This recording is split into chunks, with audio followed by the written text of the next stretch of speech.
Eugene Kontorovich here. Thanks for joining us. You're a senior fellow at the Heritage Foundation. You're involved in a lawsuit that's really unique. Tell us about it. Francesca Albanese is a woman who worked for the United Nations. She had a position as one of the United Nations kind of professional Israel bashers, the special rapporteur for Palestine. And she has been essentially a Hamas supporter, justifying Hamas's attacks and making vicious blood libels against the Jewish state.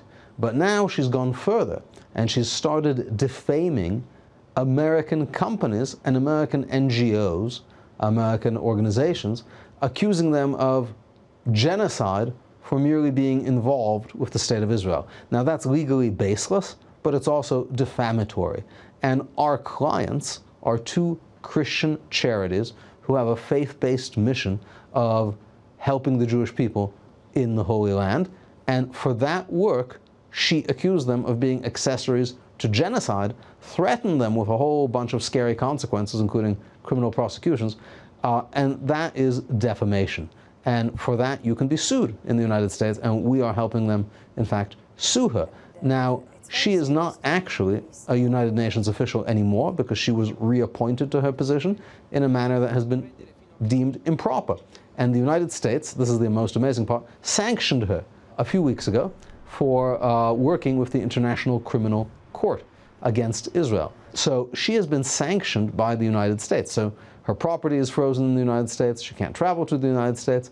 But at the same time, our clients want justice and want restitution for the harm they've suffered from her.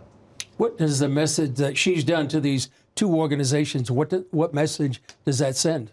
What she is trying to do, she understands that Christian support for the Jewish state is a fundamental part of the strength that it has, but she also sees it as the weak link. Right? Companies that do business within Israel, they're doing it for profit.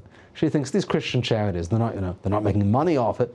If I scare them, right, that will break this crucial connection between Christian people and the state of Israel. Now, she's wrong. These groups are not running away, but they have suffered real harm. And for that, they want to hold her to account. And for the lies that she has said about them, they want to hold her to account. Yeah. How do you see this going forward now?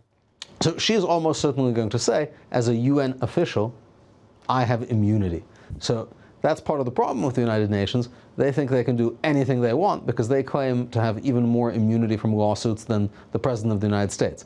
But in fact, she isn't a UN official anymore, and that clearly is the view of the US State Department, which has imposed sanctions on her. Mm-hmm. So we're going to fight against her immunity argument, and hopefully we're going to show that you can't simply attack American organizations from behind the authority of the United Nations if you don't really have it.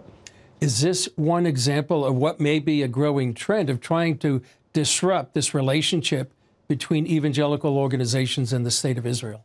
Yeah, absolutely. And you see it in different places and from different sides. But it shows that she understands the importance of the relationship, because some of the other targets that she has attacked are major corporations, Caterpillar, whatever, Airbnb. And these are small Christian charities. Why did she pick such small groups? Because she understands the spiritual importance of this, and that's what she's coming to destroy.